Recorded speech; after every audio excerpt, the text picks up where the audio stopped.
Hi, എല്ലാവർക്കും food ഡിബയിലേക്ക് സ്വാഗതം. ഇന്ന് നമ്മളൊരു സിമ്പിൾ റെസിപ്പിയാണ് മുതിര രസം എങ്ങനെയാണ് ഉണ്ടാക്കുന്നതെന്ന് നോക്കാം.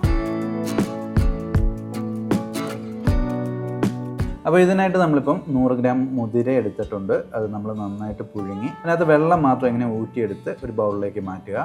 ശേഷം നമുക്ക് പാനിൽ ഓയിൽ ചൂടാക്കാം. ഇപ്പോൾ ഏകദേശം ഞാൻ എടുക്കുന്നത് 1 ടേബിൾ സ്പൂണോളം വെളിച്ചെണ്ണ എടുക്കുകയാണ്. അതിലേക്ക് 1 ടീസ്പൂൺ കടുക്, 1/2 ടീസ്പൂൺ ഉലുവ, ചെറുതായിട്ട് അരിഞ്ഞ കൊച്ചുള്ളി 5 എണ്ണം, 2 വറ്റൽമുളക് കഷ്ണങ്ങളാക്കിയത്, പിന്നെ അല്പം കറിവേപ്പില. ഇതെല്ലാം കൂടി ഒന്ന് ഇളക്കി മൂപ്പിക്കാം നമുക്ക്. അപ്പോൾ മൂത്ത് വരുമ്പോൾ അതിലേക്ക് ഇഞ്ചിയും വെളുത്തുള്ളിയും പേസ്റ്റ് ആക്കിയത് ചേർത്ത് കൊടുക്കാം. 1 ടേബിൾ സ്പൂൺ മതി. ശേഷം 1/2 ടീസ്പൂൺ മഞ്ഞൾപ്പൊടി, 1 ടേബിൾ സ്പൂൺ മുളക് പൊടി, കാശ്മീരി മുളക് പൊടിയാണ് ഞാൻ എടുത്തേക്കുന്നത്. കൂടെ തന്നെ കുരുമുളക് പൊടി 1 ടീസ്പൂൺ, ജീരകപ്പൊടി 1/2 ടീസ്പൂൺ, 1 ടീസ്പൂൺ കായപ്പൊടിയും കൂടി ചേർത്തിട്ട് നന്നായിട്ട് ഇളക്കി മൂപ്പിക്കണം. നമ്മുടെ ഈ മസാലയുടെയൊക്കെ ആ പച്ച മണം മാറുന്നിടം വരെ നന്നായിട്ടൊന്ന് ഇളക്കണം. എന്നിട്ട് അതിലേക്ക് ആ മുതിര പുഴുങ്ങിയ വെള്ളം നമ്മൾ ചേർത്ത് കൊടുക്കുകയാണ്. ചേർത്തിട്ട് അതിലേക്ക് 1 ടീസ്പൂൺ ഉപ്പും കൂടി ചേർക്കണം. കൂടെ തന്നെ 1/2 ബൗള് പുളിവെള്ളം ചേർക്കുക. എന്നിട്ട് നമുക്ക് ആവശ്യത്തിന് മാത്രം ഇടുന്ന വെള്ളം, ഞാനിപ്പം 1 ഗ്ലാസ് വെള്ളമാണ് ചേർക്കുന്നത്. അപ്പോൾ ഇതെല്ലാം കൂടി നന്നായിട്ടൊന്ന് മിക്സ് ചെയ്യണം. മിക്സ് ചെയ്തിട്ട് ഒന്ന് തിള വരുമ്പോൾ 2 മിനിറ്റ് നമുക്കൊന്ന് അടച്ചു വെച്ച് തിളപ്പിക്കാം. തിളപ്പിച്ച് കഴിയുമ്പോൾ അടിപൊളി വാസനയായിരിക്കും. നമ്മുടെ മുതിര രസം അടിപൊളിയായിട്ട് തയ്യാറായിട്ടുണ്ട്.